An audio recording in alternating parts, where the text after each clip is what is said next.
Good morning and welcome to Unfiltered Vision News, bringing you the news unfiltered, 7 to 9 a.m., Monday through Friday. My name is Dr. Ashaki Noni Nichols. Thank you so much for joining me here on Unfiltered Vision News. I know I wasn't on yesterday. Sorry, I had an appointment, and it was an early morning appointment, so I had to miss yesterday. So I did miss you guys for Tell It All Tuesday, but I'm here to make up for it on and even though the title shouldn't say Tell It All Tuesday, it actually should say Women in Wellness Wednesday because it is Wednesday. So I will definitely edit that title. But again, thank you guys so much for joining me here on this Women in Wellness Wednesday. And I wanted to kick this off with a video that I came across, and it was more so on the, I don't want to say wealth management side, but I will definitely say credit health. Let's put it in that perspective. So let's check out that video. Let me see. Oops, not from there. Duh. Seen this, Donald Trump and his administration is going to war with the credit bureaus. In following President Trump's executive orders to lower housing costs inconsistent with the law, we are ensuring there is a truly competitive market with credit bureaus. This includes not just the price, but also we want to ensure that the bureaus are acting as true competitors of each other, which was interesting. Then he followed up and said, oh, one more thing. I'd encourage the companies to operate above board and not engage in any improper collusion as we seek to help the American consumer. That was a little bit more of a shot across the bow. Trump and his administration is now threatening to end the dominance of FICO. These are the credit score people. There's only one company in America who basically does those FICO scores. And what they charge to consumers is outrageous, and it goes up every year. And most of the time, you don't know about it till you get billed. Hawley says FICO has abused its government-granted market power. In this video, I'm going to explain what is going on and what is the root cause of him and the FICO and credit was going to war, and why this is a really good situation for you if he ends the dominance of the FICO score. And we're going to jump into it in this video.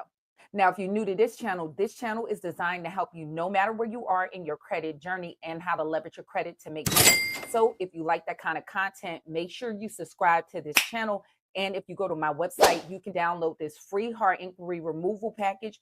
All these links are in the description of the video and in the pinned comment section. Missouri U.S. Senator Josh Hawley has again called on the Justice Department to investigate FICO. I think that the rates that the credit card companies are charging are absolutely outrageous. Even before the Senate debate Fox 2 hosted in November, Senator Josh Hawley wanted more accountability in the financial services industry.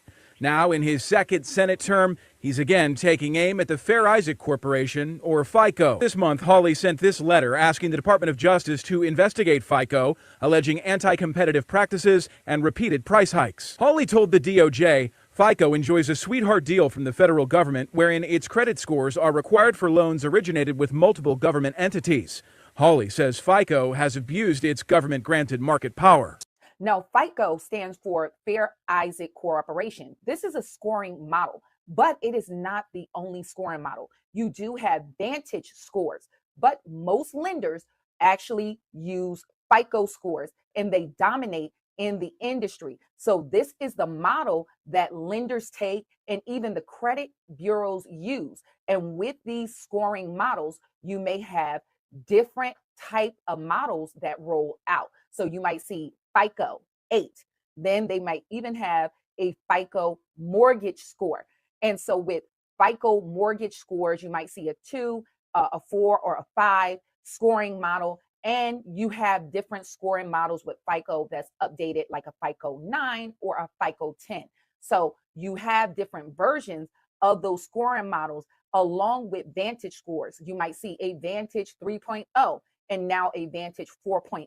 So these are updated models. So think about your Apple iPhone where they have ISO updates. So it might be an update for ISO 11, ISO 12. That is also how these models operate. But the problem is FICO is the dominant model and they got a monopoly on most of the industry. And so this is really concerning. Some bank runs your FICO score, you got to pay for it. You go to buy a car, the car dealer runs your FICO score, you got to pay for it. You get charged, the charges go up and up and up, and nobody can afford it. And nobody is given any option to opt out of it or have a competitor do it instead. We asked FICO about these allegations. The company responded with a statement that reads in part, "The FICO score has long been freely chosen by lenders, investors, and other participants across consumer credit markets because it is trusted as the most predictive and reliable credit score, enabling lenders to fairly expand credit access to American consumers." Success of the FICO score isn't due to government action in the mortgage market. Approximately 99% of FICO scores used for decisioning across the consumer credit industry are used outside mortgage origination.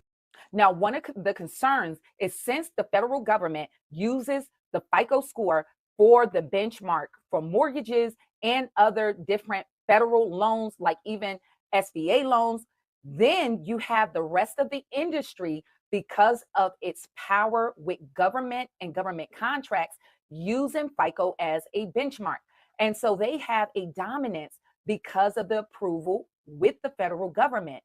That makes them actually have a more serious reputation. So with FICO, they've been demanding what they want to charge for these scores and charging different banks, government agencies, me and you, everybody, and they pretty much have a capital on the market and can demand whatever price that they require by the backing of the federal government. So this is creating a monopoly and not a fair playing field. This needs to stop. I'd ask for an investigation into their anti-competitive practices. I just think this is a basic protection of American consumers and Missouri consumers. We are getting ripped off here by these people, and it needs to stop. Now, do the senator have a good point? Absolutely. And a lot of you guys are experiencing this when you're even disputing negative items off of your credit report on how resistant that the credit bureaus and the scoring models can be. Now, one of the things is they are regulated under the FCRA, which is a government law that was put into place. But a lot of times, because there's so much money being made, and even with FICO, along with the credit bureaus, they're dominant, they are actually incentivized by keeping negative information on your credit report. They actually get paid more for negative information on your profile because banks only make money off of interest primarily and some annual fees. So the lower and more negative information on your credit profile, they can sell that data at a higher rate because the banks can justify actually charging you higher interest rates and lending you less. Now, with my elite credit system, users like Sean was able to go from a 612 credit score to all his credit scores over 770 in a matter of 6 months. And now he's at an 803 credit score and was able to get business credit. Now, if you need my help, my link for my elite credit system is in the description of the video and in the pinned comment section, because a lot of the times, if you don't know how to attack this stuff and this information, they will want to keep this on your credit reports because they make billions of dollars actually committing credit terrorism. But another big issue with the Trump administration is when it's coming down to mortgage scores going along with the federal government and the approvals, that the FICO score and the credit bureaus are being really resistant with negative information on people's credit report. It really don't give you a lot of alternatives. And now even banks and lenders are really getting frustrated because in order to make money, they need to lend. We have a news alert now on the credit bureaus. Well, Scott, it was just a little under an hour ago that FHFA Director Bill Pulte posted on X that he was going to do a comprehensive review of the credit bureaus. And that, of course, sent the stocks of the bureaus like TransUnion, Equifax, Experian tanking. Bill Pulte is one of the many in the Trump administration that's also calling out the credit bureaus. One of their complaints when it comes down to housing, mortgaging, and lending, what they have done recently, approved, instead of having 3 credit bureau scores being pulled for approval for your mortgage, now they're allowing a Vantage 4.0. So it's easier for people to get approved for getting mortgages under FHA and other various programs. because the government's been seeing a lot of negative indications when you could not lend out money for mortgages, which is a fueler of our economy. This was even taking place under the Biden administration. So this is a real pain point to actually get our economy going. And so a lot of people were being denied for mortgages because of their FICO scores. And so now they're taking Vantage scores 4.0 and only using 2 scores instead of 3 scores to judge people for a mortgage. I reached out to Bill Pulte, who, by the way, FHFA is housing. That's the Federal Housing Finance Authority. And he actually said after the post, in response to somebody else, that it wasn't just housing. He was looking at credit cards and car loans as well. But he told me, in following President Trump's executive orders to lower housing costs and consistent with the law, we are ensuring there is a truly competitive market with credit bureaus. This includes not just the price, but also we want to ensure that the bureaus are acting as true competitors of each other, which was interesting. Then he followed up and said, oh, one more thing. I'd encourage the companies to operate above board and not engage in any improper collusion as we seek to help the American consumer. That was a little bit more of a shot across the bow. We know he's been after the credit agencies because their prices have been higher. Now, one of his biggest problems with the credit bureaus and FICO is saying that prices that they're charging for these reports, because they have capitalized on the market with the backing of the federal government, giving them their validity. And so now they're using Vantage scores to introduce in some competition. And now FICO doesn't have a monopoly on the market. We talked a lot about FICO in the past. It's not really FICO. That's the credit score, and you can get that score for free. It's that credit score that goes into those credit reports that when you're looking to get a mortgage or a car loan, et cetera, you need to get your full credit report and your full credit, that to the mortgage lender. And that's where prices have gone up slightly, not incredibly, but they have gone up. So this is all, I guess, part of trying to lower prices, but it's probably going to take a little more than that. So what is the real root cause of all of this? If you've seen recently, the job numbers for July came out, they were very low. Trump's been complaining about the Fed and the high interest rate. That is another problem. And also, when it comes down to the United States itself, its debt, because of the interest rates being so high, it is threatening the bond yield. So if the yield of the bond go up and these interest rates do not go down, you're going to see that the debt that's being paid out to those people who invested, many other countries buy a lot of our debt, like China, then they have to pay them more on the yield at a higher interest rate. And that, with the amount of debt that the United States actually own, will be very expensive, especially behind the cuts that was made for taxes in the big, beautiful bill. So they have to fund this. Now, one thing, knowing a lot of Republicans, they are pro-business. And one of the things that is a sticking point, businesses run off of debt. Your local Walmart is not paying cash for the stock there. They have lines of credit. And a lot of businesses, that's even how they start hiring. If the interest rates lower down, then they can borrow, sell to you, and then that debt is at a lower interest rate than what they are making in profit to sell. So to get the economy going, also with consumers to be able to buy, the interest rate and the ability to borrow, even for the everyday consumer, is what fuels the system. Because a business can sell all it wants, but if you can't afford to buy or to get a car, guess what? That business will soon go out of business if it can't make sales. So with credit reports, that actually plays a real heavy part in whether or not you can finance, and that's hurting big businesses. And so along with these high interest rates and people not being able to borrow, this is stopping new jobs from being created. This is stopping your spending. And you guys, as I tell you, always remember the US dollar that you talk about. This is nothing but a credit card. It's nothing but debt. And one of Trump's biggest problem is, as he said, China.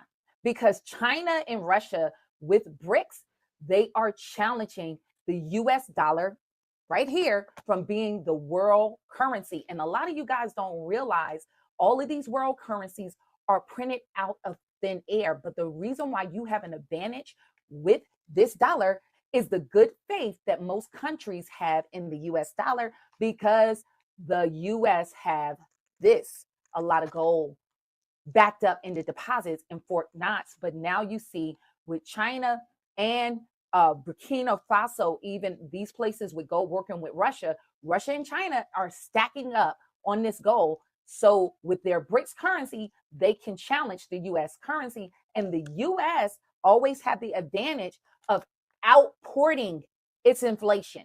And so when they go to different places like Ghana to get gold, they give them this printed dollar for real value.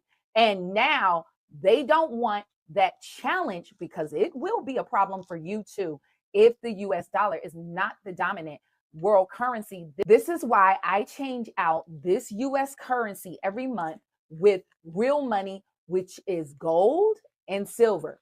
This American Silver Eagle, you guys, is a US dollar. It's real currency. But guess what? It takes about 40 of these to buy one of these, because this is real. It's real value, real gold, and they can't just print it. If you guys want silver and gold to stack up, I use Quicksilver. They just take it out of my account and switch it out for whatever that I have set to every month. If you want gold, the certain value they'll send to you, or silver, they'll send it to you too. And this is what I trade out some of my money. And you guys, a lot of y'all, how are we going to eat? Guess what? Now, states like Florida is opening up gold and silver depositories, because gold and silver went up. That's what DeSantis said. Yeah, because it's God's money. This is real money. This cattle and land. That's where I'm rolling. That's where I stay. Cattle, land, all that stock, a little bit of that, but this is the real money. I know a lot of people with the crypto. I need to, when the lights go out, be able to barter with real money. Okay? Because people will take this if times go out. But if the lights go out, a lot of this other stuff happen. Guess what? Chicken butt, you stuck. Okay? With this dollar, if they ain't taking the dollar. The dollar is just a medium of exchange. It's not a store of value. And every time they do quantitative easing, they're robbing you of your time. That's the only thing you can't get back, is your time. Okay. And the other way, they sell their debt. That's expanding the currency. And now you see China that's actually selling off a lot of debt. And we're in the middle of a war, trade war. War is going down, and proxy wars. And this is why we're funding places like Ukraine and all of this. And you guys don't understand what's going on. The war is over dominance. What is the golden rule? He that has the gold rule, and whoever got the power rule. So technology is another big war that they have going on. And the US must keep that dominance, because they have different bases all out through the world. They need to keep the power. So hopefully this was informational and helpful. If you have questions or comments, leave it in the comment section. But if you have more detailed questions for me, you can go to my website and all your questions go directly to my cell phone. I hope to see you guys in the next video. Stay tuned.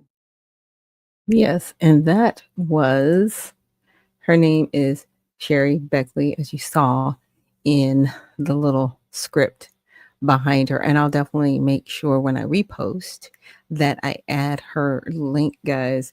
And, you know, the reason why I air videos like that is for information for us, because we need to stay prepared. And so every week I'm going to bring you, you know, more educational videos, because we need it. You know, a lot of things are crazy going on in the world, and I just want to make sure that you guys are prepared and ready. And I want to say thank you, Black and Power, for reposting the stream. Sway Me, thank you so much for joining this morning and reposting the stream. And Dr. C, as always, greetings, founder. Greetings to you too, Dr. C. And thank you so much for reposting the stream. Again, I'm sorry I was out yesterday. I'm sorry I didn't change the title this morning. I got in, I was like, oops, it says Tell It All Tuesday. Actually, this is Women in Wellness Wednesday. And so I wanted to start off with a little bit of wealth education, right? Even though she wasn't talking about so much about wealth management, she was definitely talking about money management, and we need to be on top of it.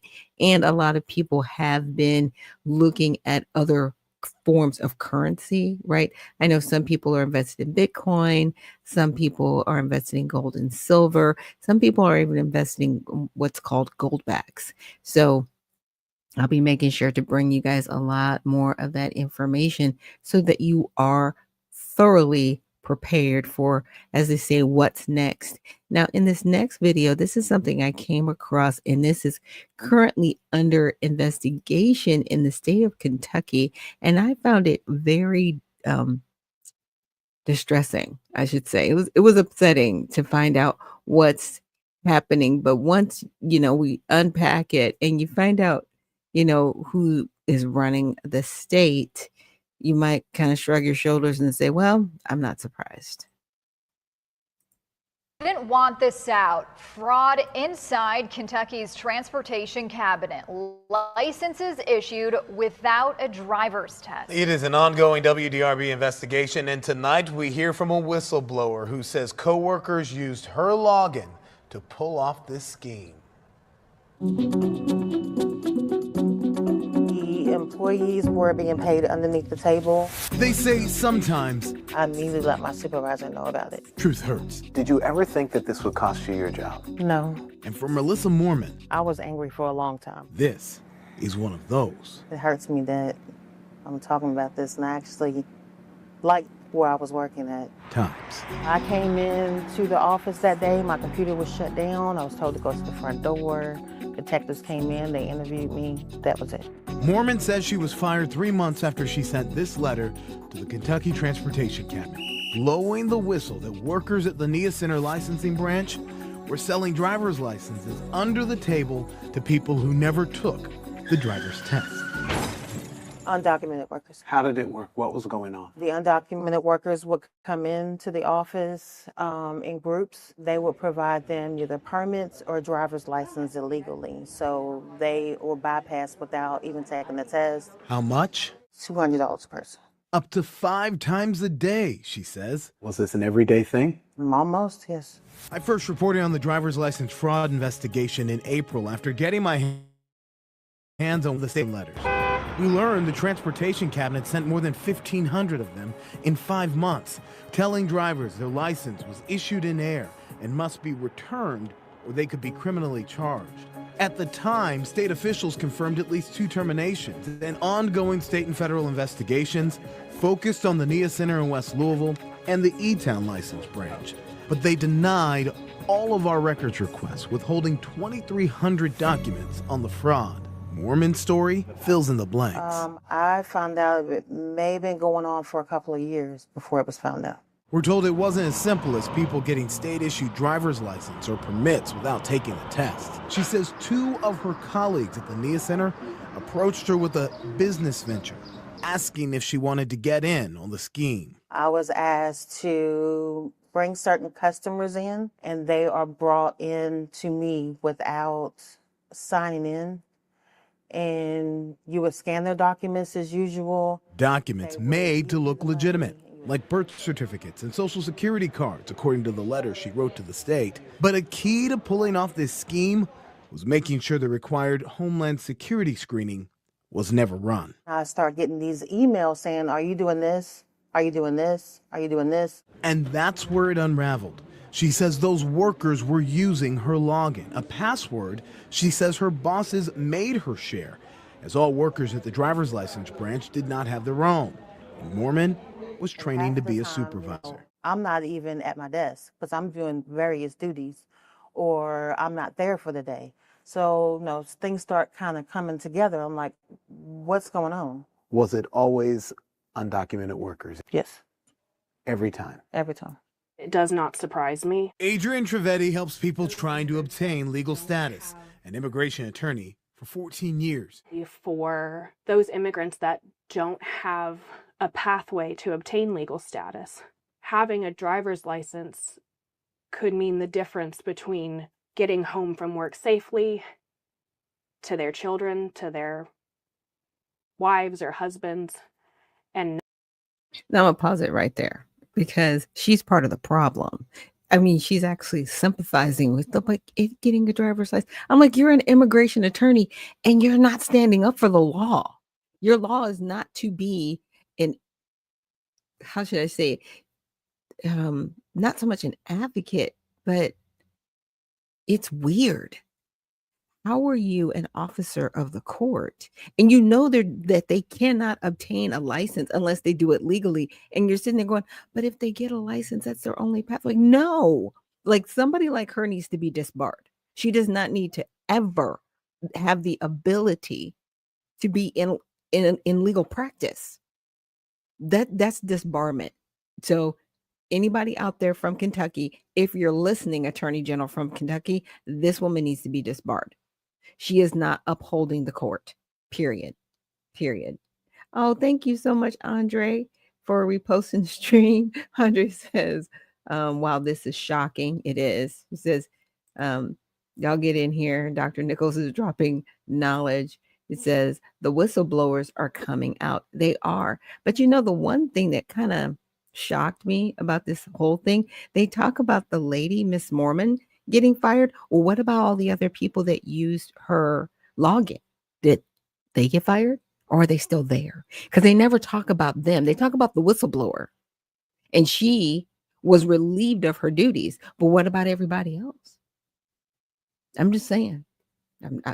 I mean, I have questions. Not for a relatively small price to be able to have that chance of avoiding deportation, even just for that day. They're willing to take it. To Mormon, this license scheme exploited people. I didn't want no parts of it. Mormon says she wrote this letter with her boss on October 29th, and she spoke to detectives 3 months later. She was fired the same day. Gut punch, yes. Very hard gut punch. She was 2 years and 3 months onto the job, but she didn't technically work for the state. Mormon was a contractor for Quantum, a staffing agency that Kentucky hired to help fill positions in driver's license branches when they took licensing away from the county clerks. Please record your message. Okay. When you have finished recording. Now, isn't that interesting that they took licensing away from the county clerks? Like, why would you do that? That means there was an issue, right? That means there was somebody doing things underhanded if they bought in a third party, because usually they try not to bring in third parties when it comes to government, or they'll create like an internal agency within the government that does the hiring. But this was an outside third party, right? And like I said, it's a lot of it is confidentiality. You're dealing with highly sensitive information, especially with your local and state governments. So that's why you don't just use any random, third party services. But here's the thing. They took it out of the hands of the city clerks. So there had been an issue. Again, questions. You may hang up. Mr. Van Staten, this is Gilbert Corsi from WDRB News. The Michigan-based company did not return our calls or emails. It hung up.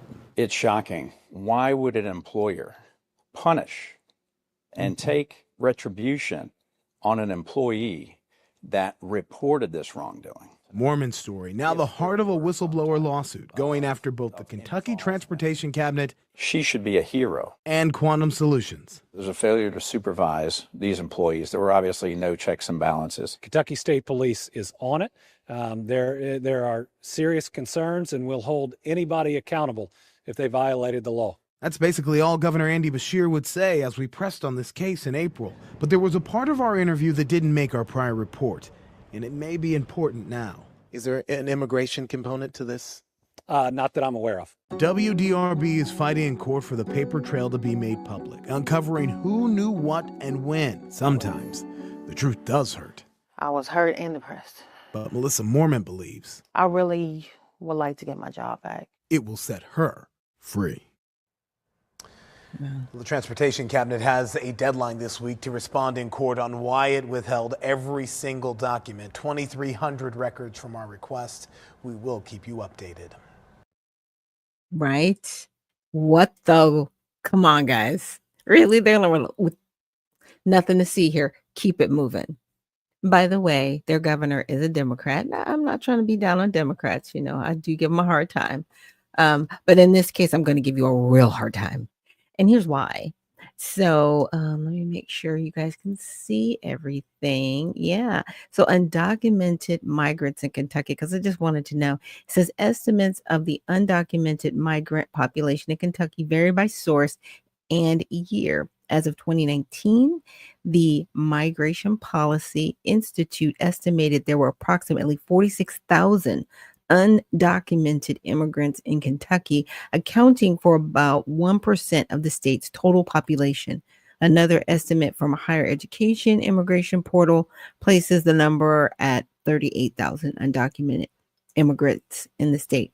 Earlier data from 2016 indicated around 35,000 undocumented immigrants lived in Kentucky. A 2023 news report cited a higher estimate of 50,000 undocumented immigrants in the state. These figures reflect different methodologies and time periods, with more recent reports suggesting a range of 38,000 to 50,000. So then I asked, like, where are they from? Sorry, I misspelled that.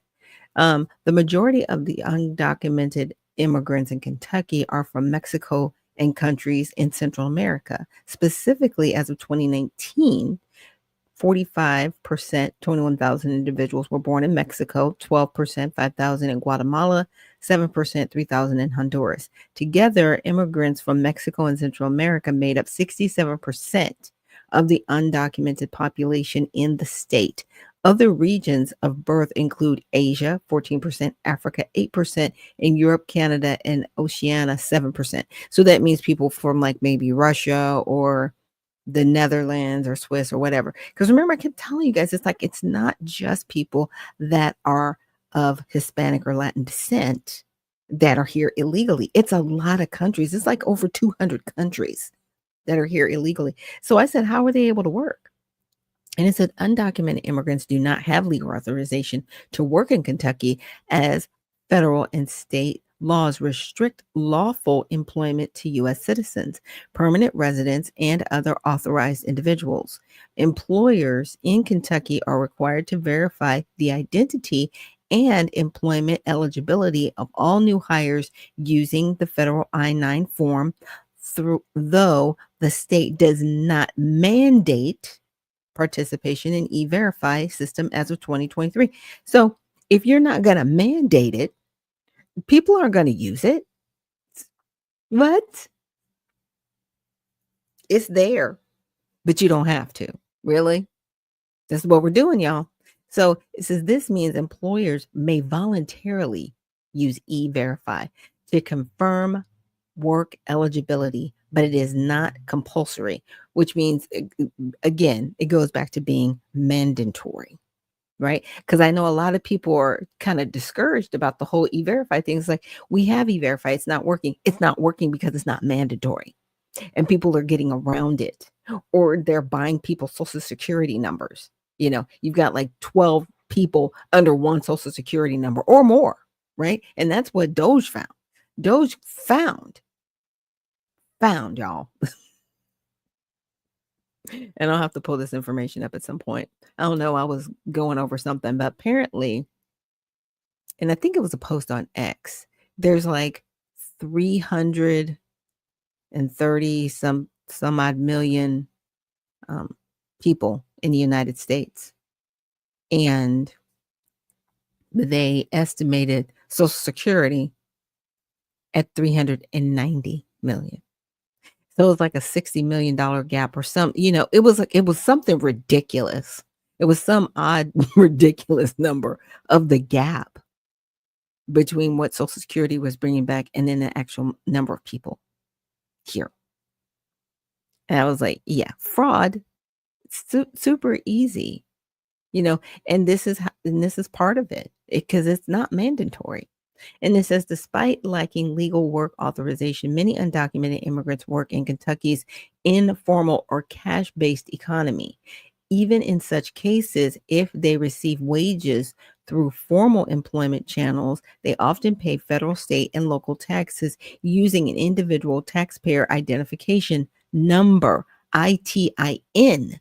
issued by the IRS for filing taxes purposes. So they don't have to have a social security number. They're able to get this ITIN. And I know years ago, people were getting an ITIN as a separate way to not put things on their social security number, or, just basically have like a business line of credit, or, just to set up a different credit profile. But they're giving these things to people that aren't even here legally. This is how they're getting the houses. This is how they're getting the cars. If you want to know how they're getting, because everybody's like, how are they even getting around? You got to have a social security number. No, you don't. ITIN. This is how they're getting around it, guys. And it's issued by the IRS for tax filing purposes. So, hey, we need an audit of the IRS. What are y'all doing? What are y'all doing? Giving illegals a way to basically work in our economy. What is going on? So it is estimated that undocumented workers contributed $25.7 billion in Social Security taxes in 2022 alone, helping to support the solvency of the program. However, because they lack legal status, these workers are generally ineligible to receive Social Security benefits in the future, even if they paid into the system for years. They shouldn't. They're here illegally. You gotta be legal. That's all we're asking for. It says under U.S. labor laws, all workers, regardless of immigration status, are protected by core employment rights, including minimum wage, overtime pay under the Fair Labor Standards Act, and safe working conditions under the Occupational Safety and Health Act, OSHA. Undocumented workers in Kentucky can file complaints with the Department of Labor if they believe their rights have been violated and they are protected from workplace discrimination based on national origin. What? Y'all can complain. You're here. First of all, you've broken the law. You're criminals. And then you have a right. See, this is what chaps my hide, y'all. This is what really pushes my button.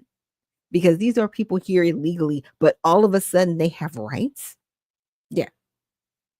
Yeah, that made Black and Power giggle, because I said it kind of grinds my gears, right? It does. It's silly. Horrible. It says, however, undocumented immigrants in Kentucky are not eligible for public benefits such as unemployment insurance or workers' compensation, which typically require legal work authorization. Right. Additionally, they cannot obtain a Social Security number unless granted employment authorization, though they may still contribute to Social Security through ITIN linked earnings. This is all messed up, guys, and it can be fixed. It can totally be fixed. We just need better people in office. We need better people in our government, because apparently everybody's just okay with being a criminal as long as they're getting their cut on the back end. That's where I'm at with it. People are just okay with all of this as long as they're getting their cut. As long as I'm getting mine, I'm good. Just make sure I'm getting my cut. And this is disgusting. This is disgusting. Our whole country is just being sold, and no one cares. I mean, and I'm not trying to be, doom and gloom and all that, but we need to really get back to good old fashioned right and wrong. Wow, what a concept, right? So undocumented immigrants in Kentucky are generally not eligible to obtain a standard driver's license or a state ID. I asked, could they get a driver's license? As they must present proof of legal presence in the United States to do so. However, individuals with certain immigration statuses may be eligible. What does that even mean? For example, asylum seekers who hold valid work permits are eligible for standard driver's licenses in Kentucky, although these licenses do not meet real ID requirements. Additionally, DACA recipients are allowed to obtain a driver's license or state identification card in the state. There is no provision for undocumented immigrants without work authorization to receive a driver's license or a driving privilege card in Kentucky. A former clerk, and it actually mentions the clerk that I showed you the video on, alleged a scheme in which undocumented immigrants paid $200 under the table to obtain licenses illegally, highlighting vulnerabilities in the system. Under official Kentucky law, no non-citizens must provide documentation of legal presence. Non-citizens must provide documentation of legal presence, which is verified through federal systems. So they're supposed to report themselves, but we know they're not. And now that some of them have a driver's license, what? They've completely circumvented the system. So it says, as of May 7th, 2025, a real ID complaint identification is required to board domestic flights or enter certain federal facilities. However, undocumented immigrants, including asylum seekers with work permits, cannot obtain a real ID in Kentucky. They may use alternative federally accepted documents such as a valid work permit, EAD, or a foreign passport for such purposes. But the crazy thing about this is they're circumventing the law, because under the Naturalization Act that we have in the Constitution, only the federal government, which would be our legislatures, can enact immigration law. The states, through policy, right, are giving privilege and rights and really undermining our federal immigration laws. There is only one law of the land for immigration, and that's at the federal level. So whatever the federal immigration laws are, the states have to follow that. They are not allowed to just write their own immigration laws. I don't know if anybody knows that, but that's what our Constitution says. Not any weird articles that can be changed, but no, it's in the Constitution under our naturalization, period. Only Congress has the right to change the immigration laws. So the whole birthright citizenship thing, that's a lie. They cannot ever do that. And states, and see, this is how they get around it, because the state will issue a birth certificate. The only way you can get a social security number is with the birth certificate. And that's how they've been able to get away with it, because of the states. Maybe we need to just start having federal birth certificates, right? Let's just skip the state. If you are not here legally, you can't get one. You can't be issued. So if you're here illegally, and everybody knows you're here illegally, you can get a statement of birth, but you can't get a birth certificate. There's a difference. And we need to start making that difference. And all of these people that are over here illegally, they can get a statement of birth, which means you are recorded that you were born here, but you're not going to get a birth certificate so you can get a social security number. Because you're not a citizen of this country. You're under the jurisdiction of whoever person you came out of, because that person is not under the jurisdiction of the United States. We really have to start getting our laws enforced, because without that, we truly do not have a country. We just don't. So we're going to take a quick break. And when we come back, we're going to get into some stuff I know that y'all not really going to want to hear, but you got to hear it. You got to. But thanks again for joining us here on Unfiltered Vision News, and we'll see you on the other side.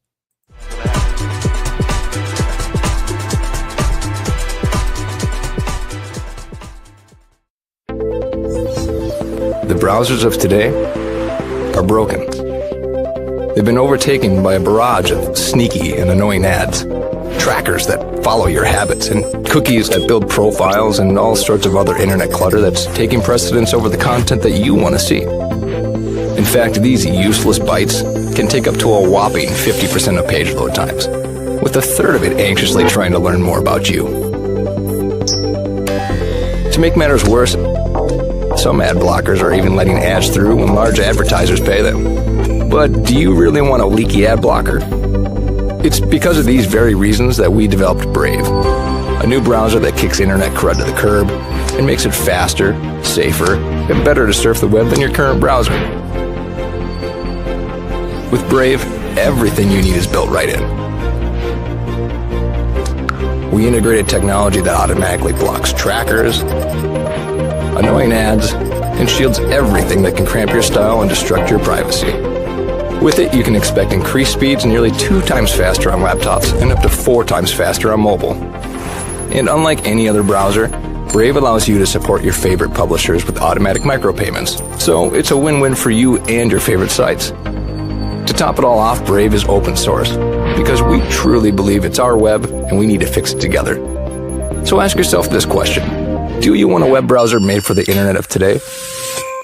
If so, try Brave. It's faster, safer, and ad-free.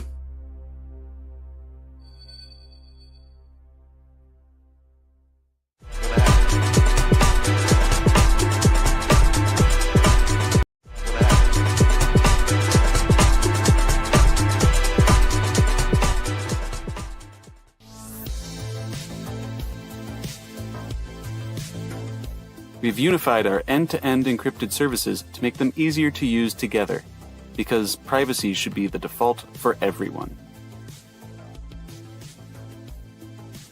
With the new Proton ecosystem, you can add events to Proton Calendar automatically when you accept an invitation.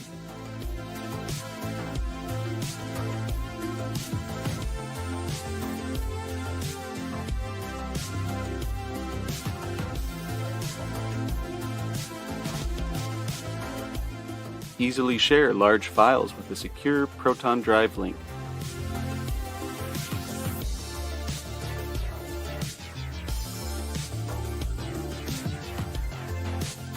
Send secure Proton Drive links privately with Proton Mail.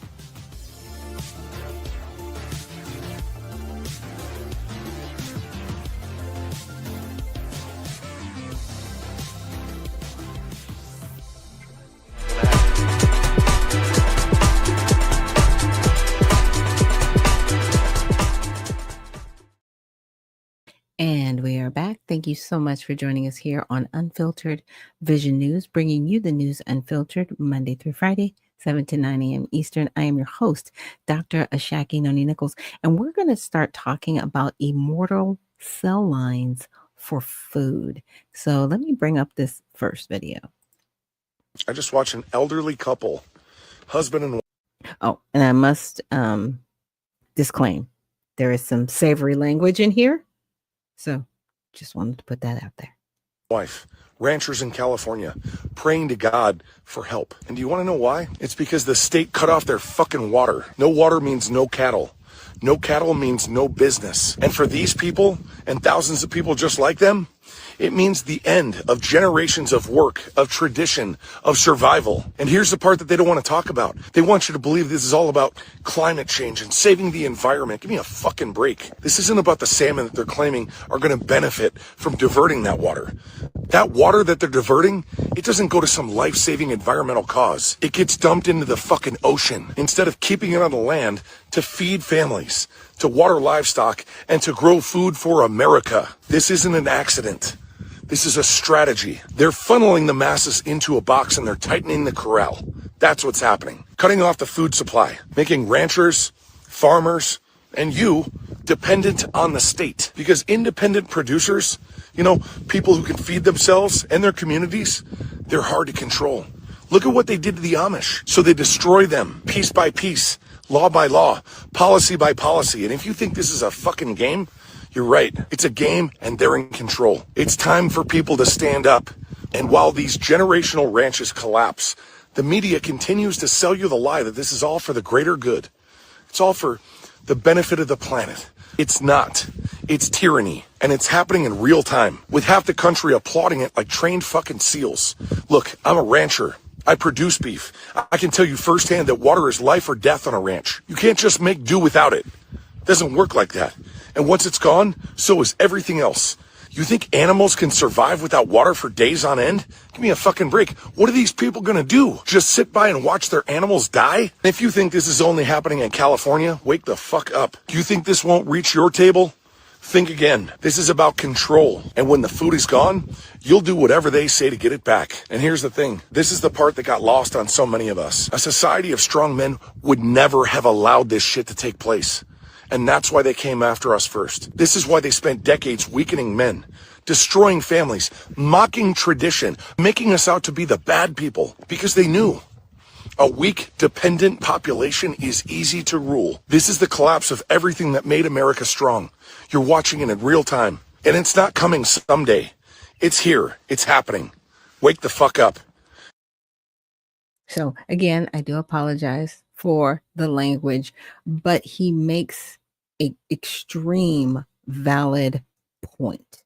And that was under, I want to say, not libs. Let me see, because I like to give people their flowers as I'm using their videos to make my points. I want to say that was Wall Street Apes.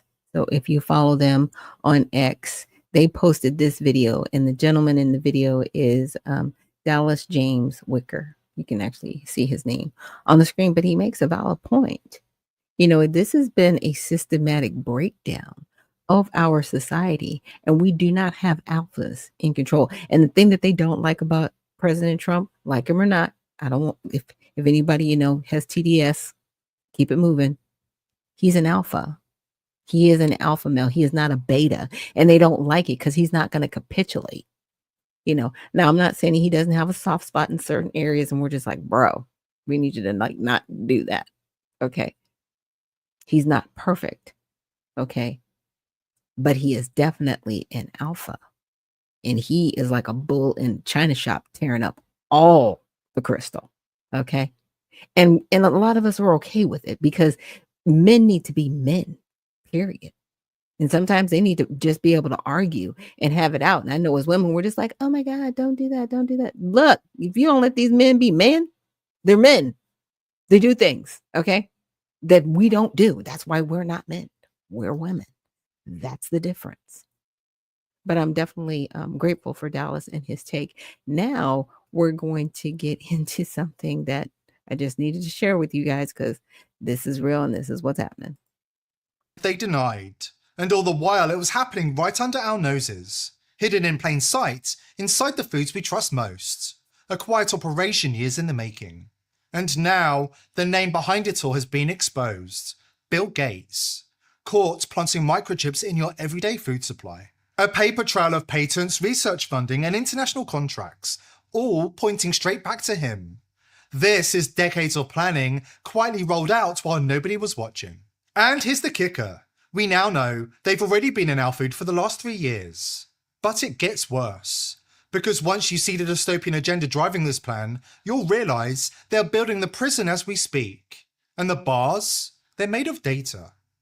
Before we dive in, a quick word about our partner, VP.net, the next generation of private browsing. VP.net is the only VPN designed. Experience scientist experiment. Scientists injected plutonium into 18 patients without their knowledge.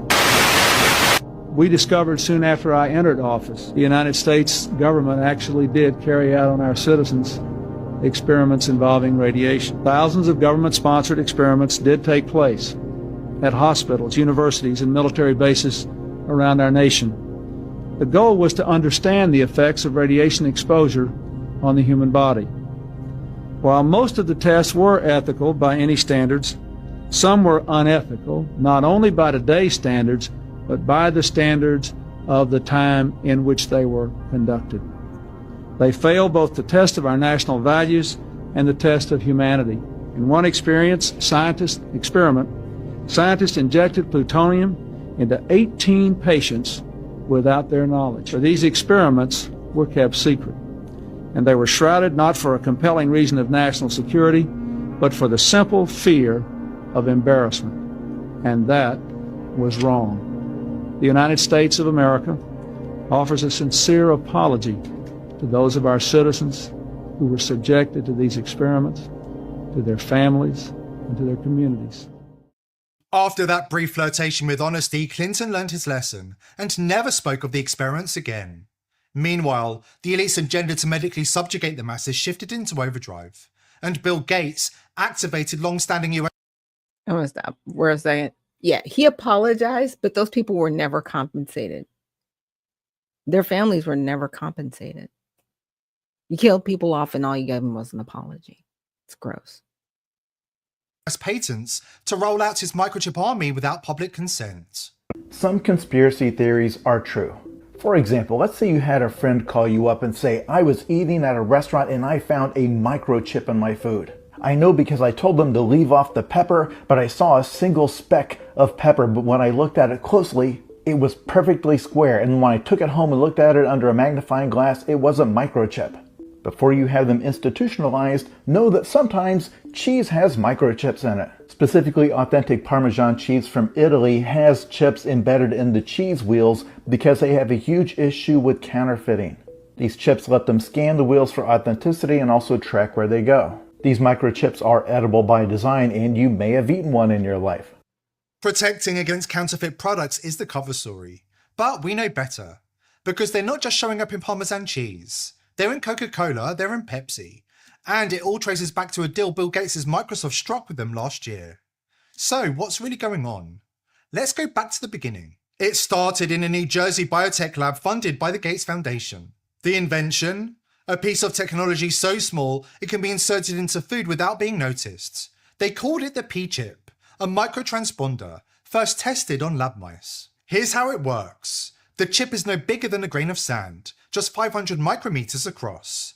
Yet it carries a unique ID code permanently etched into its silicon core. It's powered not by batteries but by light. When hit with a modulated laser, tiny photodiodes inside the chip come to life, feeding power to the onboard circuit. That circuit activates a microscopic antenna loop, which transmits the chip's unique ID using an ultra-low frequency signal. The catch? You can't pick it up with a normal RFID reader. No, this requires special equipment, the kind not available at your local electronics store. Only the right reader in the right hands can detect and decode the data. And that's where the story takes an even darker turn. Bill Eben, Chief Technology Officer at P-Chips, let something slip in an interview with IEEE Spectrum. He admitted that these chips were funded by Gates as security devices, and that every single one you consume is logged, archived, and fully traceable. In his own words, he said, when you put a chip on anything, it immediately has a digital twin, and then you can associate all types of metadata with it and index it forever. This is a security device. Every chip ever made is archived, everything is traceable. The archive of every chip and what it's associated with is known and available even to Interpol. But it gets worse. Gates-funded scientists have developed a surface electrochemical actuator that turns these microchips into microscopic robots, complete with legs. These are the legs of a tiny army of robots. So small, they are dwarfed by a single-celled paramecium. 50 years of development in microelectronics have given us a fantastic array of tiny computer systems. But that is only half the puzzle. A robot also needs to move. And now, researchers have created a brand new type of actuator which can do it, giving the tiny brains some brawn. But the new design, called a surface electrochemical actuator, can be fabricated using similar processes to those used to produce microchips. That means the tiny legs can be added directly to the devices that control them. To make the legs, a 7 nanometer thick sheet of platinum is coated on one side with an inactive material like graphene.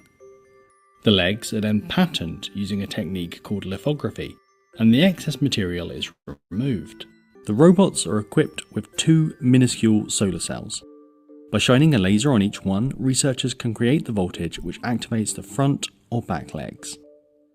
These new actuators allow the tiny circuit to move, and because they are created using the same well-understood manufacturing processes as semiconductor electronics, their production can be easily scaled, making millions of tiny robots at the same time.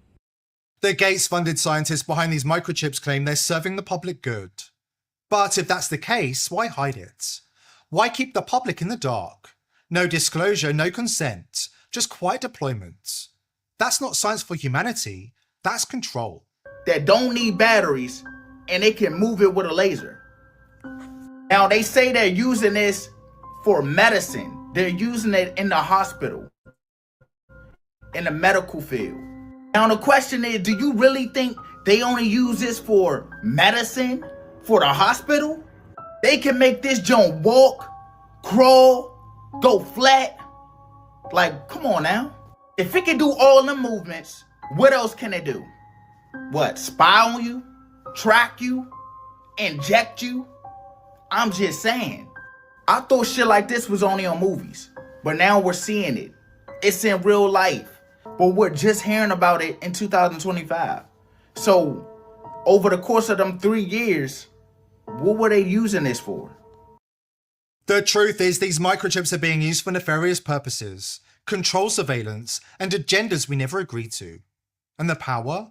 It's pooling in the anonymous, unelected hands of the global tech elite. After the break, we'll expose the next phase of their plan. The most disturbing part?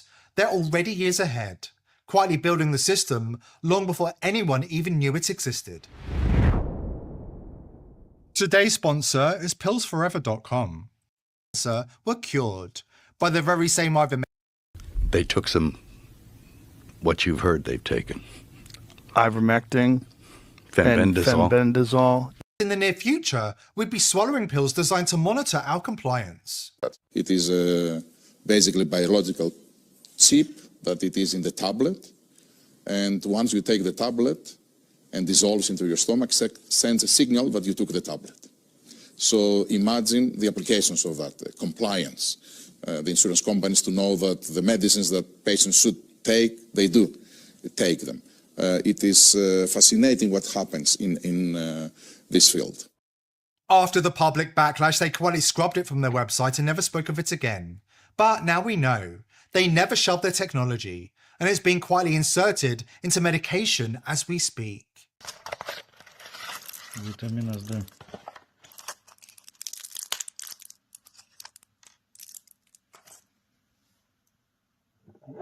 Magnetus.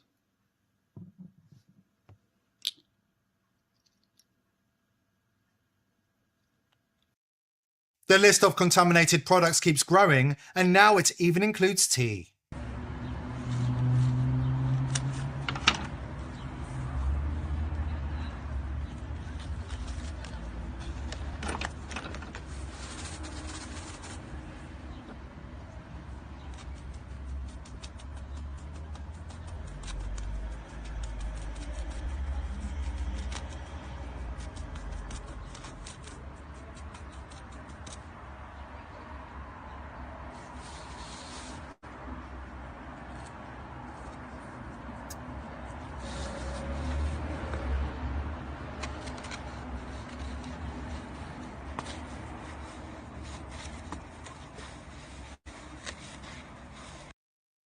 The most disturbing part?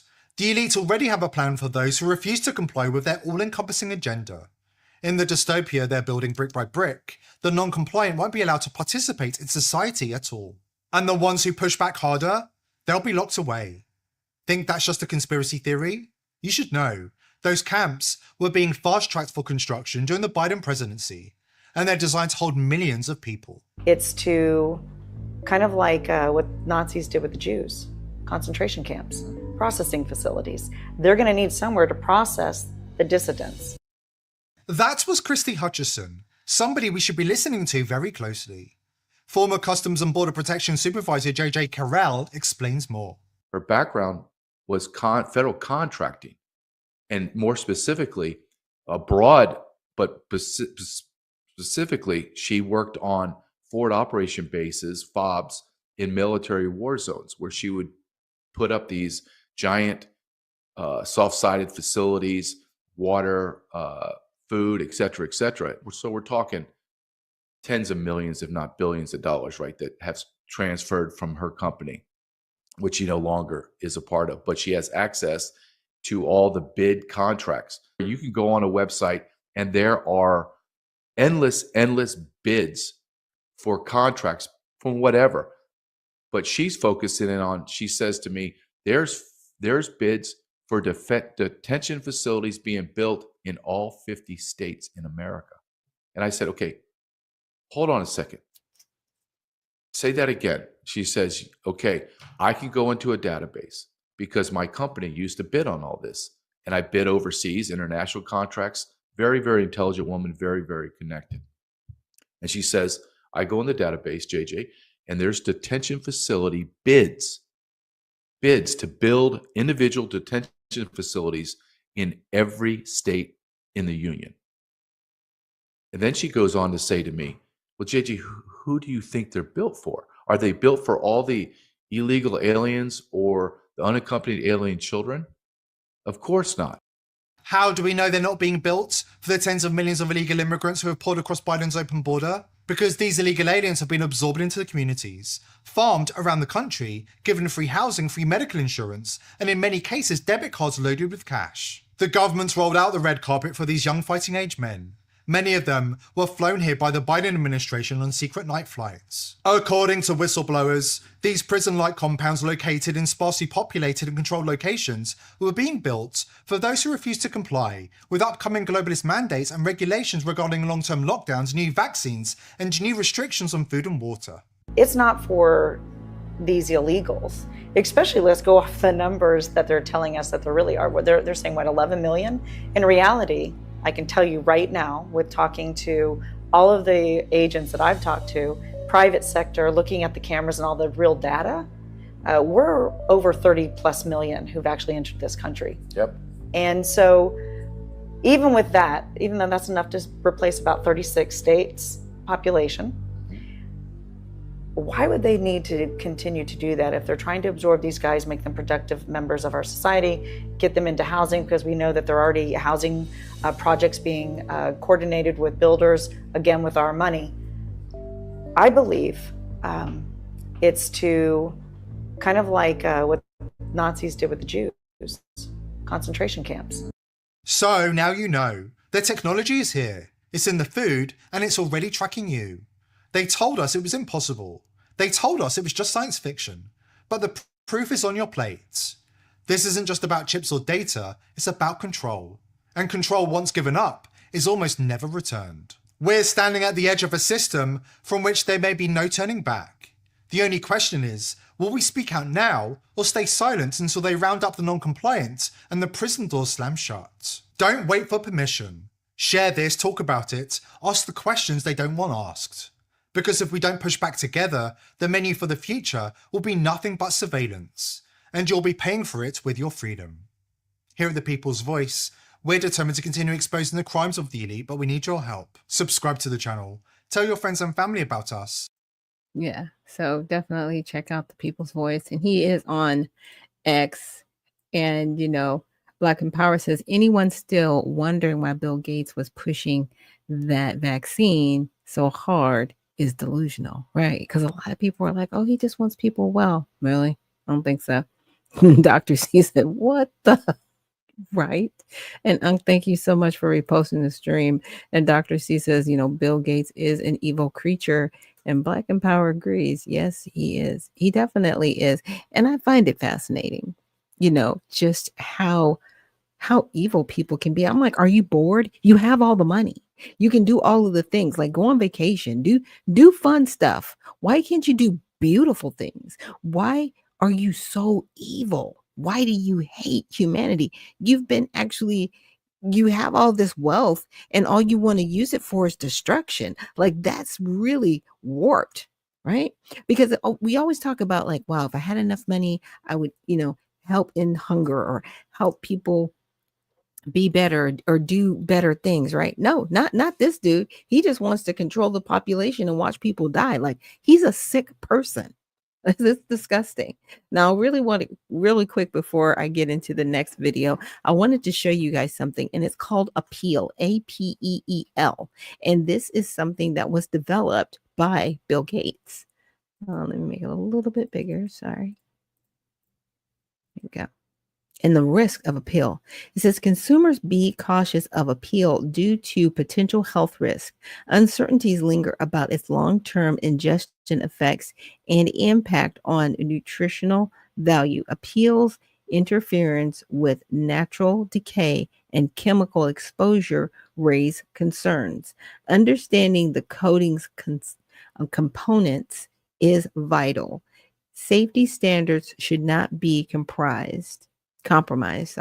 Consider the environmental impact and regulatory compliance issues.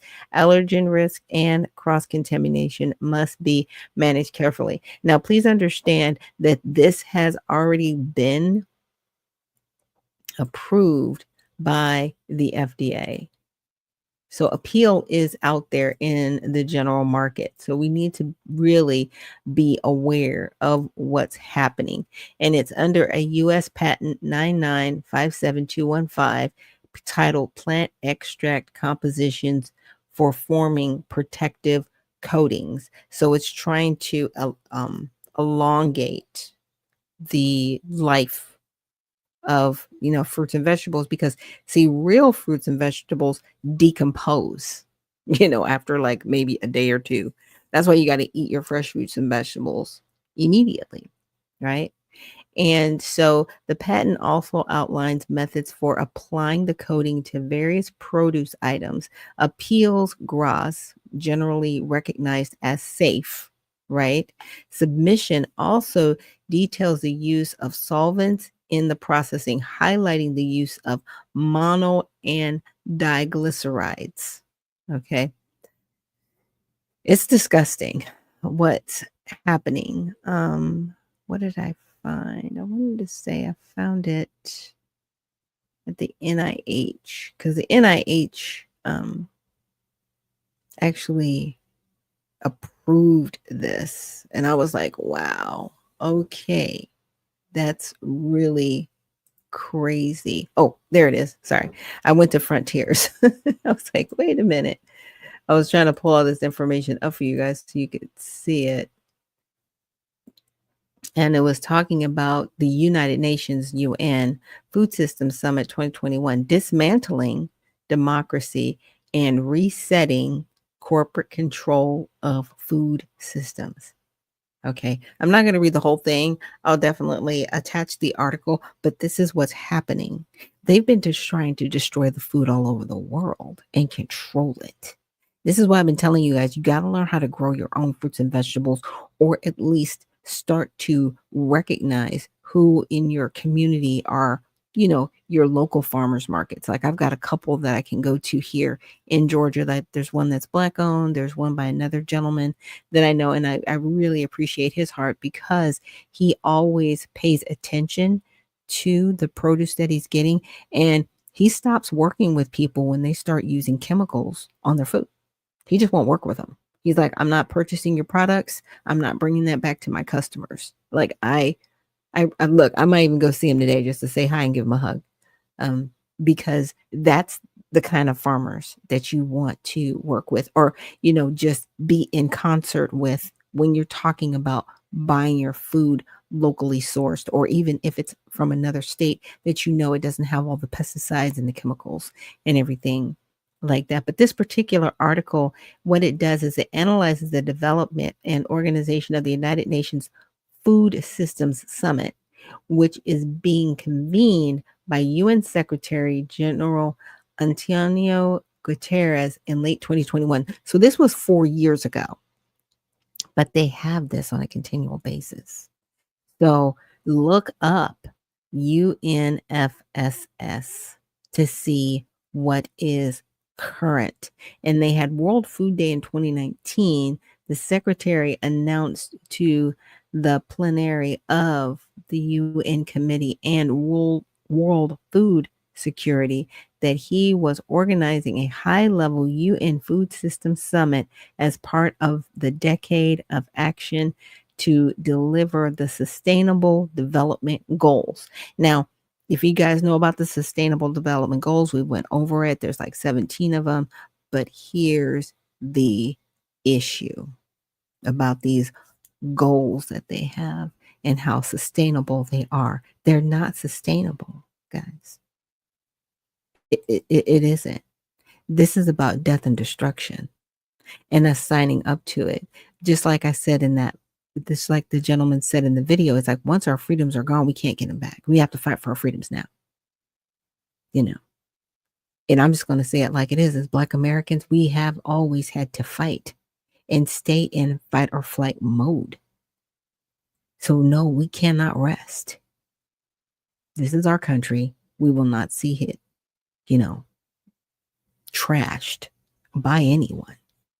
So everybody that's here illegally, you need to get up off the soil, period. And all of those in government working with the United Nations to try to destroy this country, you need to step down.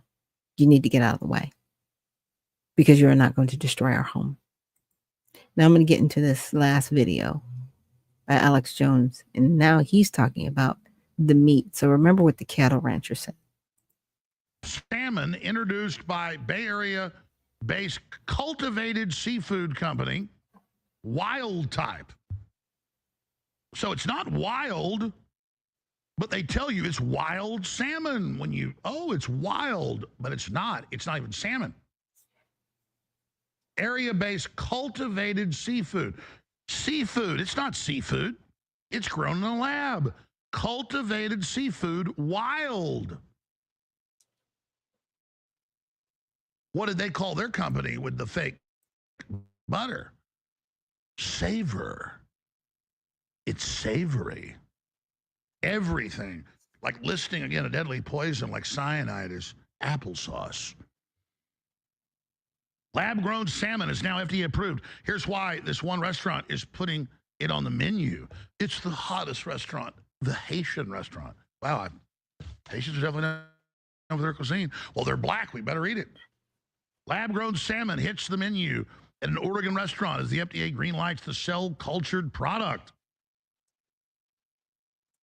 And let me pause it right there, because first of all, there are Haitians that are in Haiti that eat people, okay? And even, I think I was listening to another space and they were talking about Nigerians are, also cannibals. But if you guys remember, about a week ago, I was telling you how they are basically liquefying the dead and feeding it to us intravenously, just like the Matrix, because they do use human remains on crops. Yeah, you got to be careful where you get your food. They are using human remains in the water. That's another little Bill Gates thing. We have to filter and be aware of everything. We truly do. Texas becomes the 7th state to ban lab-grown meat.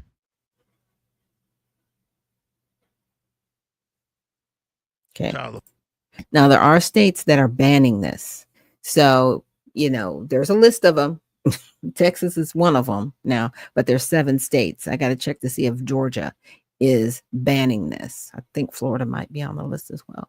But we need to demand that throughout the United States that this is banned. We need to just bankrupt Bill Gates. It's easy. We just don't participate.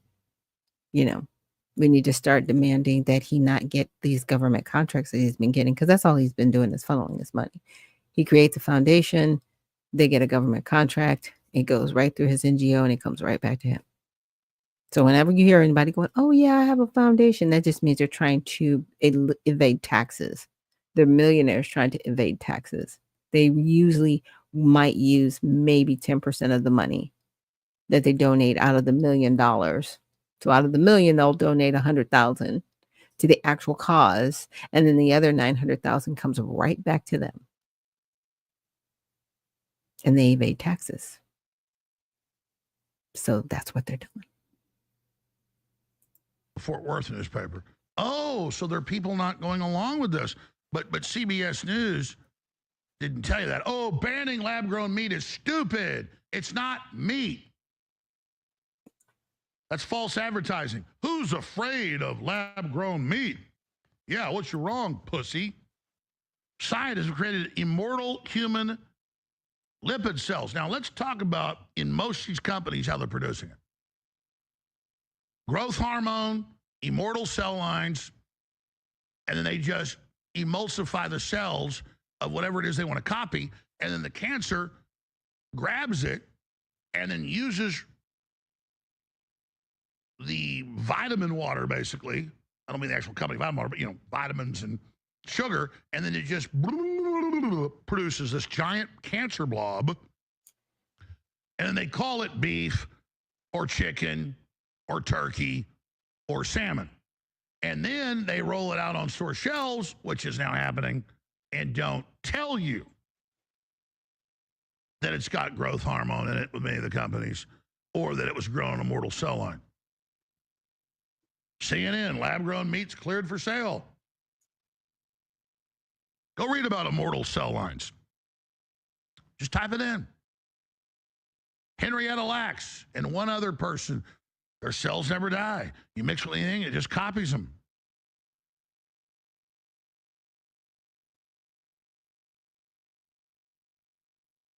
They call her cell line, her family gets paid a patent on now, HeLa, Henrietta Lacks. Millions and millions of tons every year of her cells created. Henrietta Lacks, immortal cell line. Here she is right here. She came in, a couple of weeks, this blob grew, ate her whole body. It was a giant amoeba sitting there on the hospital bed. They said, well, we're going to see what this does. And now you eat it. A spontaneously immortalized muscles stem cell line from brown marbled grouper for cell-cultured fish meat production. You can just read all about grouper and salmon and everything. And they just splice it in with her and just call it that. So did you know you're eating black woman's cancer cells? And there's a bunch of other ones too. She's just one you can look up. Oh, they didn't tell you. I'll take a 8-ounce black woman cancer blob. Oh no, this is a filet mignon, lab grown.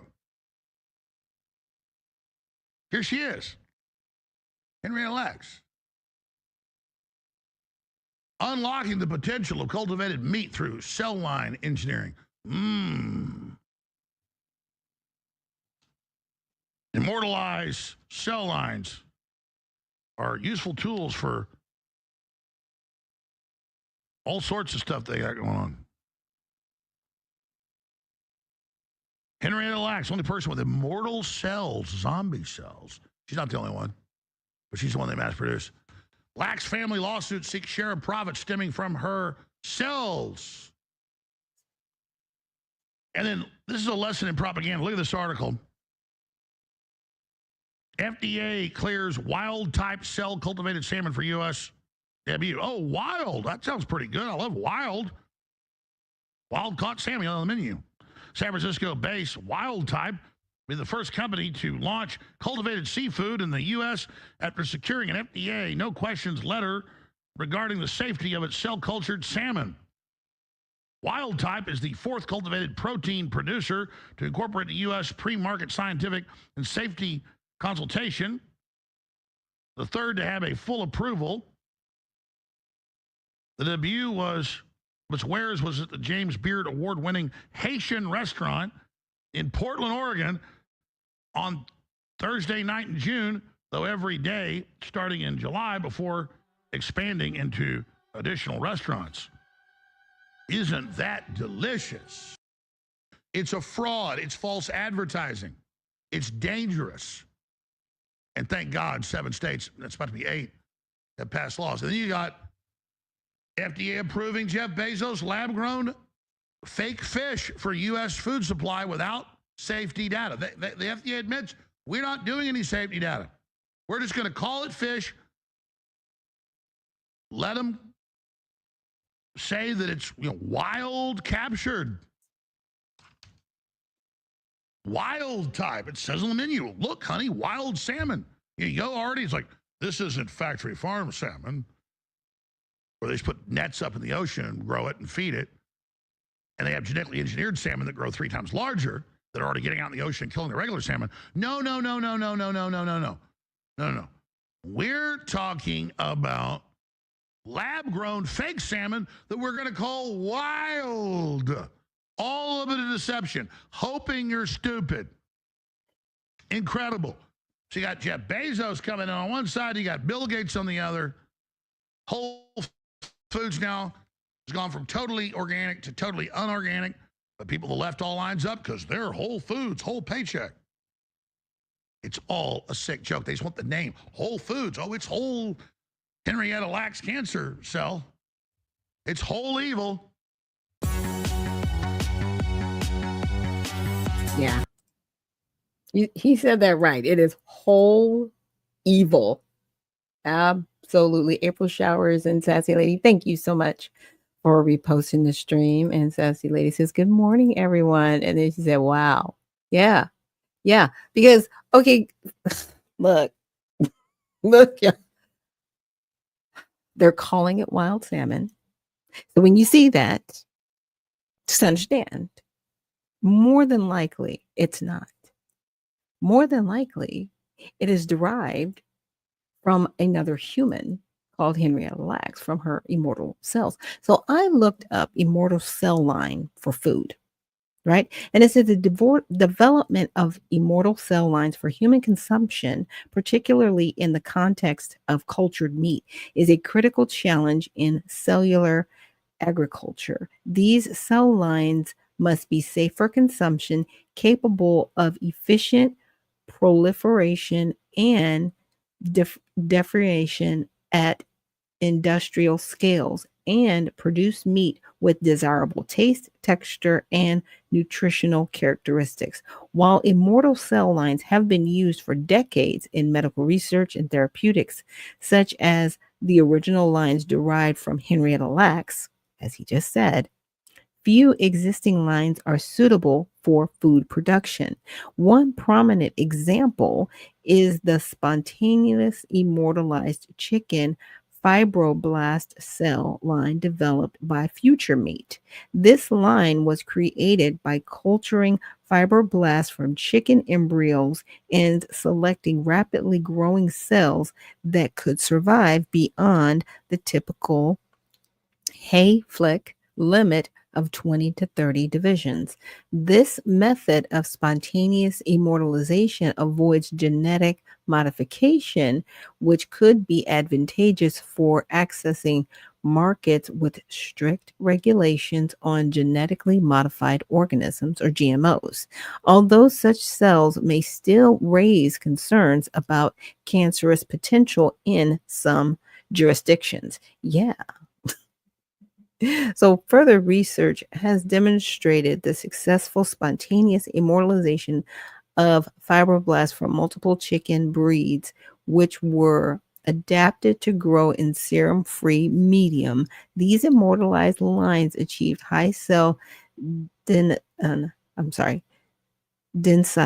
of 1082 times 10 to the 6th power cells per milliliter, yielding up to 36%, and were used to generate adipocyte-like cells that contributed to the texture and flavor of a culture chicken product. Savory analysis of this product received a high rating of 4.5 out of 5, with 85% of participants indicating they were extremely likely to replace conventional chicken with this cultured meat.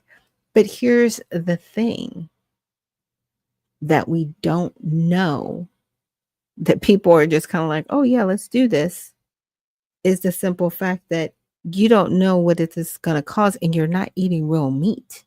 Even though they're these immortalized cell lines, they're still using human immortalized cell lines in some of this culture meat. As Alex Jones just said, he just showed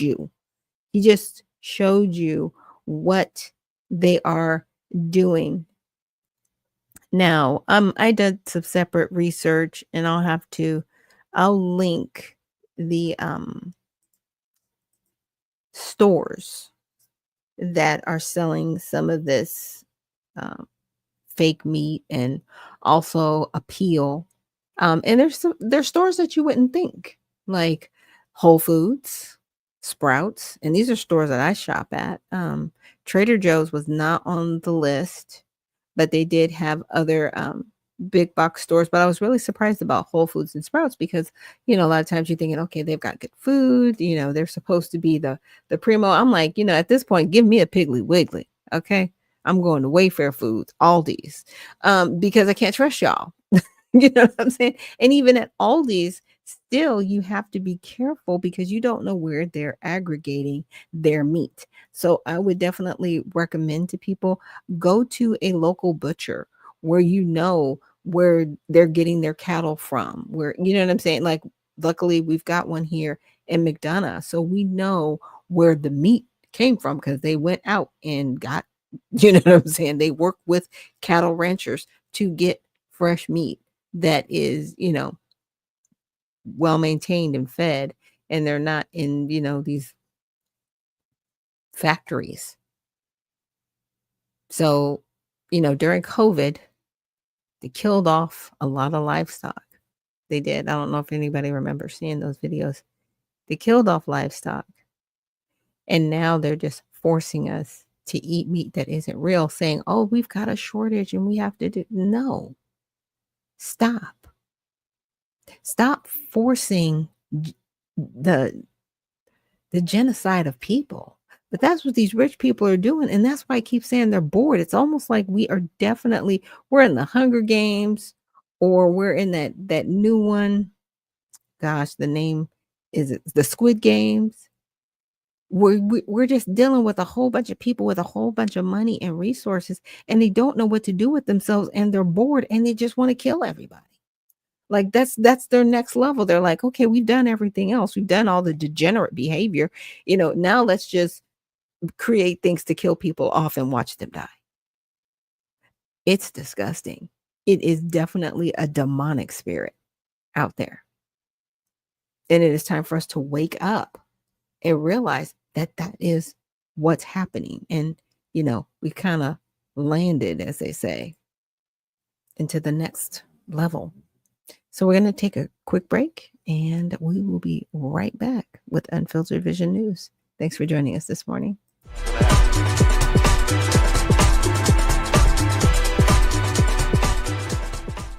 At All Sides, we believe unbiased news doesn't exist. To get more clicks and make more money, media outlets often report news with a left, right, or sensational slant, either to suit their own agenda or because by telling us what we want to hear, we'll come back for more. Several news outlets in the center do a good job of portraying both sides equitably, but for the most part, American news media is biased.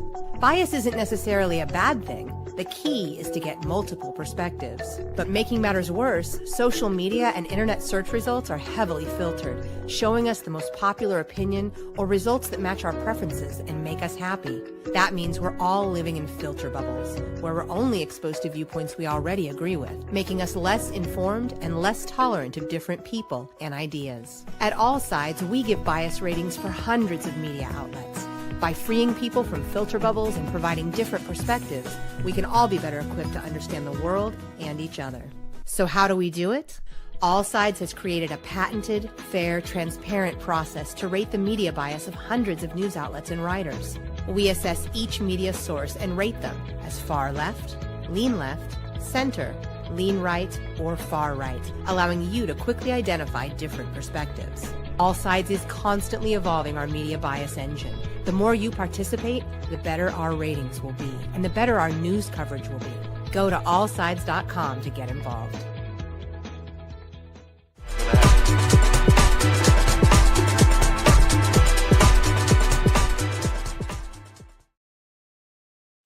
And we're back. Thank you so much for joining us here on Unfiltered Vision News, bringing you the news unfiltered, Monday through Friday, 7 to 9 a.m. Eastern Standard Time. My name is Dr. Ashaki Noni Nichols, and I will be your host. And I wanted to go over an article that I saw here on All Sides, and it says, when voters don't matter. And it is an opinion piece. And I thought it was really interesting how they framed it. And so they said, from the center, it can be argued that allowing politicians to create their own districts is like letting teenagers set their own curfews. Even if everyone begins the evening with the noblest of goals, it's inevitable that as the hour gets late, personal self-interest will always take precedence over high-minded good intentions.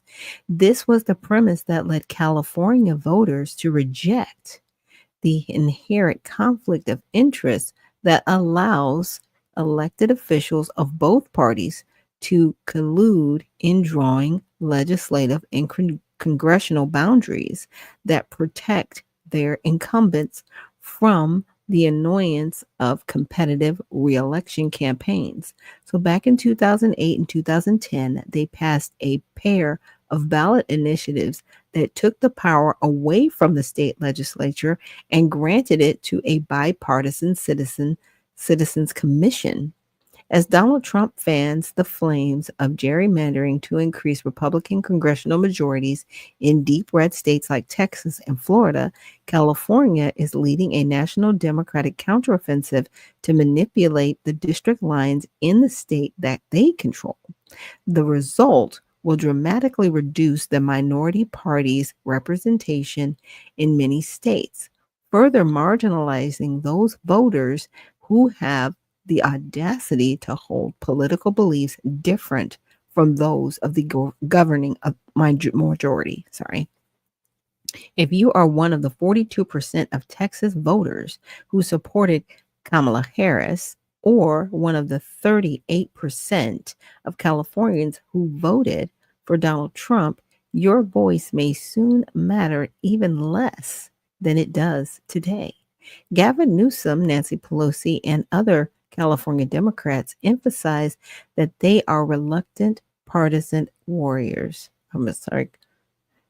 Defenders of democracy, using Pelosi's language, that they will drop their gerrymandering efforts if Texas does the same, and that their own redrawn districts would exist only through 2030, when the commission would regain its authority.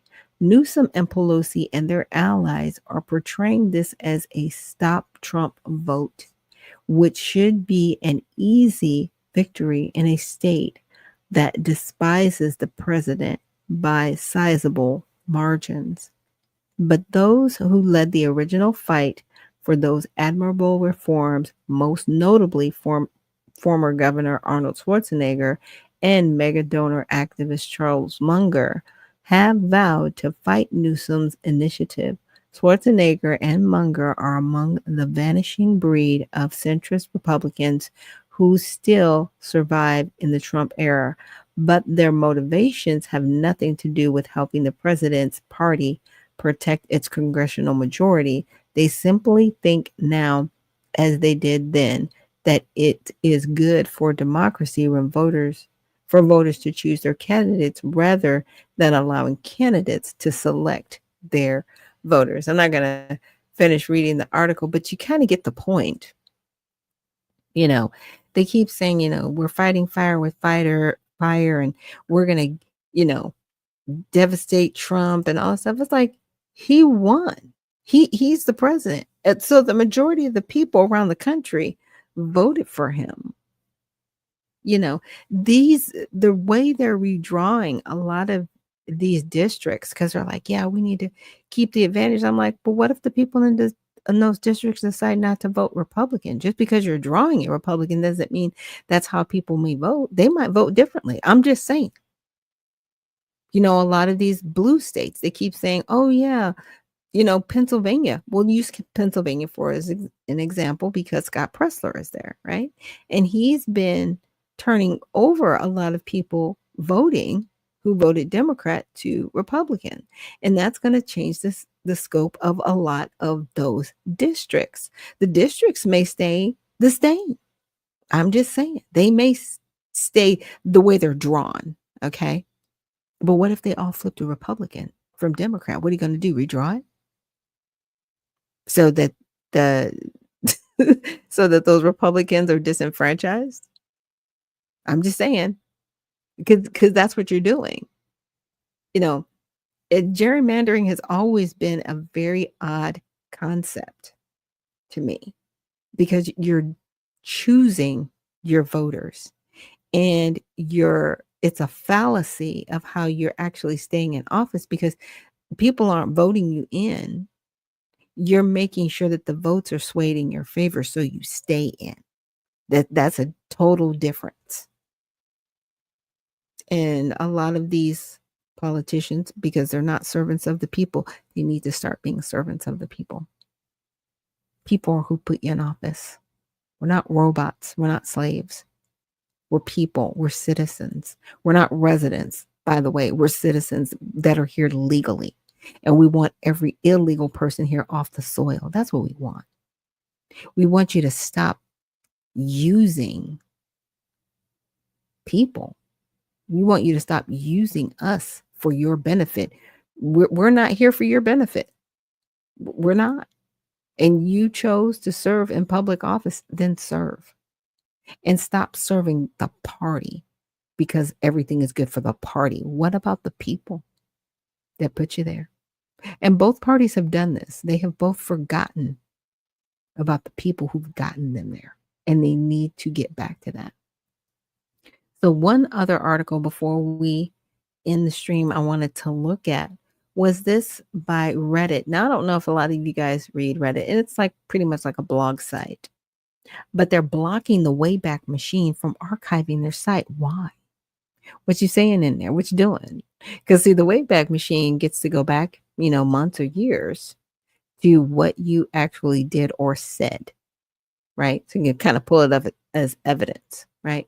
So Reddit severely limited the Internet Archive Wayback Machine's access on Monday after accusing AI companies of violating site policies and scraping the website for data. Why can't they scrape your website for data? What you doing? Just saying. Going forward, Reddit will only allow the Wayback Machine to archive its homepage. The Wayback Machine is an online tool that allows users to view websites as they've previously appeared on certain days. Reddit has recently been restricting access to its data, particularly for AI training purposes, and requiring companies to pay for it instead. The company previously made deals with the Google and OpenAI and took legal action against Anthropic, alleging the company continued to scrape its data for AI models despite stating it had stopped. So, key quotes: Reddit spokesman Tim Rathsmith said, Internet Archive provides a service to the open web, but we've been made aware of instances where AI companies violate platform policies, including ours, and scrape data from the Wayback Machine. Wayback Machine director Mark Graham said, we have long-standing relationship with Reddit and continue to have ongoing discussions in this matter. So this is how the media covered it. The story was not widely covered by mainstream media outlets. Blaze Media, which is right bias, credited The Verge, which leans left, for the report that Reddit's limiting of the Wayback Machine would ramp up on Monday. Fast Company, that leans left, framed the move as part of broader AI data wars, where AI companies are trying to improve their sourcing of their models, and Reddit is becoming more protective of its own site content.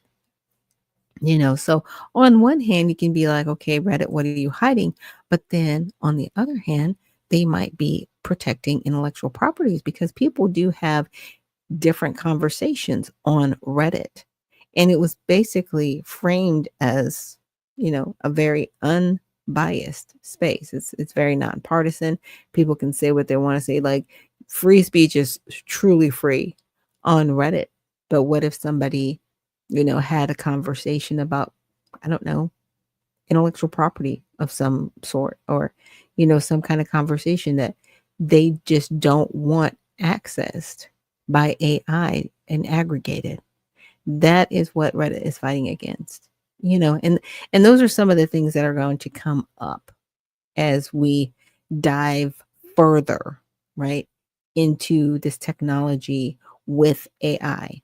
So I know I've covered a lot today. We've covered everything from credit, right? And knowing how to have a diverse portfolio, whether you're going to have cryptocurrency, stable coins, or, gold and silver, right? Because as she said, when the lights go off, you can trade gold and silver, but you can't trade Bitcoin when there's no electricity. And that's what people really don't think about, because they always think, well, solar would be a backup. Well, if the mainframe isn't solar powered, you still can't access your Bitcoin. So you can't trade it. You just can't. And stable coins are the same way. Electronic is electronic. When the lights are off, they're no good. They are absolutely no good to you. So we need to, know where our gold is. In Fort Knox, still haven't had that visit, wondering why. And match that up to back the dollar, as opposed to our dollar just being backed by debt, right? It's like, what? We're in such a weird place. And, then we also talked about the woman who got fired for doing the right thing. They really don't want whistleblowers to come out when things are going wrong. They just expect everybody to go along with all this criminal activity, and we're not doing it. And I definitely pray for Miss Mormon that she is able to, find other employment. I know she said she enjoyed her job, serving the public in the way that she was, but I pray that God puts her in a place where she can definitely be used and support herself and her family, because that's terrible to lose your job because you did the right thing. Thankful to the cattle rancher, Mr. James, and what he shared with us about the water and how they're really not funneling it correctly in California, but they would have us believe that there's a water shortage when they're dumping fresh water in the ocean. They don't have a water shortage in California. They have more water than they know what to do with, but they are purposely dumping it to create a shortage so they can artificially affect people's lives. They just have bad government, and praying that will change. I know Steve Hinton, he's running for governor in California. So if you're in the California area, definitely check him out. We also covered, of course, Bill Gates, that whole thing. And, Alex Jones kind of wrapped it up talking about immortal cell lines that we have to be concerned about, because yes, like I said a couple weeks ago, they are liquefying the dead to feed it to us intravenously, right? Whether it's on our crops or whether it's through water, and now using immortal cell lines for food. So when you're going to these different restaurants, definitely check out your state to see if they have banned this type of food from these companies, this fake meat. I know that vegans eat fake meat, but they kind of make it from the ground up, using vital wheat protein and, different things like that. But it's like now they're literally using human cells to feed it to the living. Disgusting. And so I'm just praying for all of us that we are able to, help one another, stay focused, right? Because we're just at the beginning of this, because a lot of people are starting to wake up. And when you start waking up, you think about it, you're stretching, you open one eye up at a time, you're trying to, get familiar with your surroundings around you. And then you realize, oh my goodness, I can't believe this is going on. Like, that is where I feel we're at in the wake up process. Things are coming at us so fast, and we're just now catching up to the reality that it's here, right? So again, thank you so much for joining me here on Unfiltered Vision News. We'll be back tomorrow, which is Thursday, not Tell It All Tuesday, but I guess I got a little bit of a catch up for Tell It All Tuesday on Wednesday, which is our Women in Wellness Day. But yes, Thursday will be our Mighty Men Thursday. We will have open mic. So any men out there who want to come and just join me on stage and give me their feedback and input, be greatly appreciated. But until then, remember, stay well, stay focused, and stay unfiltered. We'll see you on the next one.